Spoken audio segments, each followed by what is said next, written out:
the Biden administration makes a major move to aid Planned Parenthood, that is, just as pro-lifers feared. It has begun the process of reversing the Trump administration's ban on Title X money going to facilities that refer women for abortions. That ban cost Planned Parenthood millions of dollars. But now the country's biggest abortion provider stands to get more money. White House Correspondent Owen Jensen reports. Owen?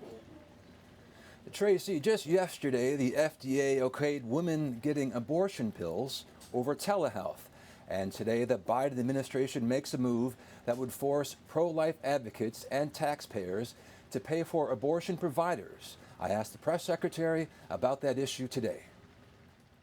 It was a victory for pro-life advocates when President Donald Trump implemented the abortion referral ban. We know that every life has meaning and that every life is totally worth protecting.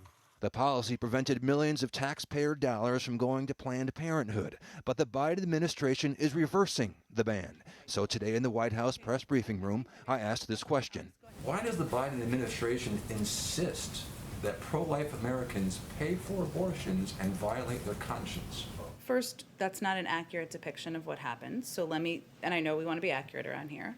None of the funds appropriated under this title shall be used in programs where abortion is a method of family planning. The U.S. Department of Health now claims the Trump administration policy abandoned a client-centered approach over the objection of every major medical organization without any countervailing public health rationale.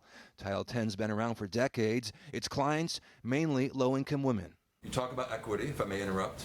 How is it equity? How is it fighting systemic racism when abortion, we well know, disproportionately affects minority children? Again, funding cannot be used from this for abortion, but access to health care in communities that have been marginalized, underserved, adversely affected by persistent poverty is always going to be something the president fights for. One thing to know right now, the Trump regulation remains in place. It's not going anywhere for the time being. The Biden administration rule must go through a comment period and review process that could take several months.